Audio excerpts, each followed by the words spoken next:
சிவதந்தை தந்த வரதான நினைவின் பிராப்தி. Manifestation of this day. ஓம் சாந்தி.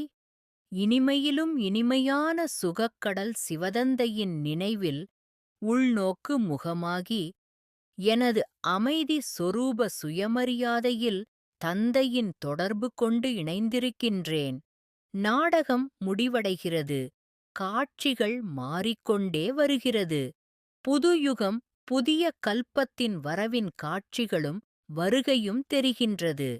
சாட்சியாகக் கண்டு மகிழ்கின்றேன். இனிமையான சொந்த வீட்டிற்கு சிவதந்தை முழுமையான அரவணைப்பில் பாதுகாப்பாக அழைத்துச் செல்வதை திவ்ய புத்தியால் உள் உணர்வால் அனுபவம் செய்கின்றேன்.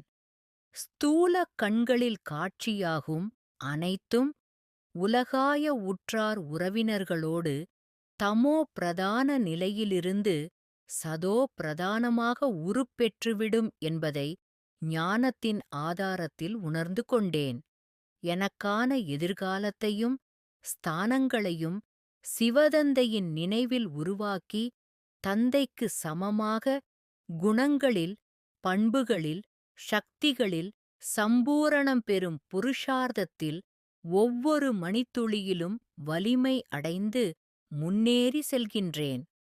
விஸ்வம் பரிவர்த்தனை ஆகிக் கொண்டுள்ள இந்த புண்ணிய வேளையில் அன்பான புத்தி மனம் சம்ஸ்கார சுபாவங்களுடன் தந்தையின் அன்பின் அரவணைப்பில் பேரானந்தமாக திருப்தியாக இருக்கின்றேன்.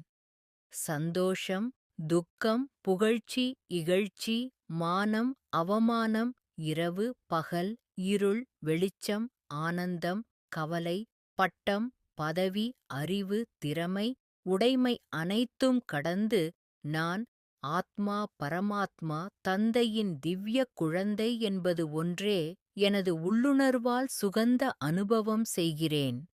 சுயம் ஆத்மாவின் மாற்றத்தை தனித்தன்மையில் தீவிர வேகத்துடன் கொண்டு வந்து செயல்படுகிறேன். இதுவே விஸ்வ மாற்றத்திற்கான தூய்மையான கருவியாகியுள்ள எனது சிரேஷ்டமான ஆதாரம் ஆகிவிடும். பரமாத்ம தந்தையின் அன்பில் மூழ்கியிருக்கும் எண்ணில் பரமாத்ம தந்தையுடன் இணைந்த ரூபத்தில் இருந்தேன், இருக்கின்றேன், எல்லையற்ற கல்பங்களிலும் இருப்பேன் என்ற சுய நினைவே ஒங்கி உள்ளது. பரமபிதா தந்தை அன்பும் துணையும் என் கூடவே இருக்கின்றது. தந்தையின் உதவிகளும் எல்லையற்றதாக கிடைத்துக் கொண்டே உள்ளது. இனிமையிலும் இனிமையான சிவதந்தையின் சிரேஷ்ட குழந்தை நான். அமைதி சொரூபமான ஆத்மா. நன்றி பாபா. சிவதந்தை ஞான வைரத்துளிகள். இனிமையான குழந்தைகளே, இப்பொழுது இந்த நாடகம் முடிவடைகிறது. நீங்கள் திரும்பி வீட்டிற்குச் செல்ல வேண்டும். இந்த உலகின் மீது உள்ள பற்றுதலை நீக்கிவிடுங்கள். வீட்டை மற்றும் புது ராஜ்யத்தை நினைவு செய்யுங்கள். தானம் கொடுத்த பொருளின் மீது பற்றுதல் இல்லாமல் இருக்கும்பொழுது தான் அதற்கு மதிப்பு ஏற்படுகிறது. அனைத்தும் நெருப்பில் அர்ப்பணமாகிவிடும். எதையெல்லாம் இந்த கண்களில் பார்க்கிறீர்களோ உற்றார் உறவினர் போன்ற அனைத்தும் அழிந்து போய்விடும். எந்த ஆசையுமின்றி விடுபட்ட நிலையிலிருந்து யாரும் செய்வது கிடையாது. ஏன் இந்த பிறவியில் பற்றுதல் வைக்கிறீர்கள்? பற்றுதலை நீக்குவதற்காகவே ட்ரஸ்டியாக ஆக்குகின்றார். மரணம் எதிரில் இருக்கிறது. ருத்ர யக்ஞத்தில் முழு பழைய உலகமும் ஸ்வாஹா ஆகிவிடும். யாரெல்லாம் தனது எதிர்காலத்தை உருவாக்கிக் கொள்கிறார்களோ அது எதிர்காலத்தில் கிடைக்கும். இல்லையெனில் இங்கேயே அனைத்தும் அழிந்து போய்விடும். எவ்வளவு முடியுமோ தனது பெட்டி படுக்கைகளை மாற்றம் செய்துவிடுங்கள்.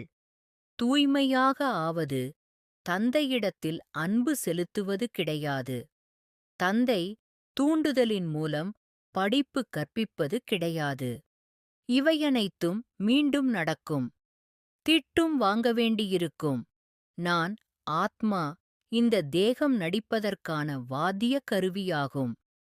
எந்த அளவிற்கு தனக்கு நன்மை செய்து கொள்ள முடியுமோ அவ்வளவு நல்லதாகும். இல்லையெனில் வெறும் கைகளுடன் செல்வீர்கள். ஒருவரின் செயல் போன்று மற்றவருடையது இருப்பது கிடையாது.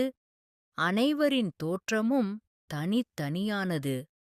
நாம் ஆத்மாக்கள் இந்த நாடகத்தில் நடிகர்களாக இருக்கிறோம். இதிலிருந்து நாம் விடுபட முடியாது.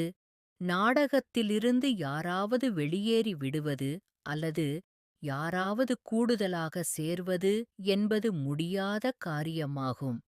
சென்டர்களிலும் மிகுந்த எச்சரிக்கையுடன் இருக்க வேண்டும். எந்த குழந்தைகள் தனது படிப்பிலேயே மூழ்கியிருக்கிறார்களோ அவர்களுக்கு முன்னேற்றம் சதா ஏற்பட்டுக் கொண்டே இருக்கும். தீயவைகளைக் கேட்காதீர்கள், தீயவைகளைப் பார்க்காதீர்கள்.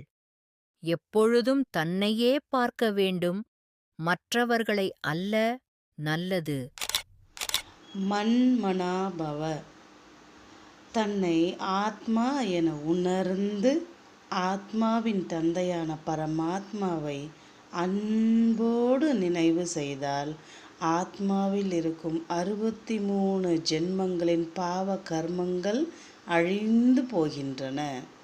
ஓம் சாந்தி.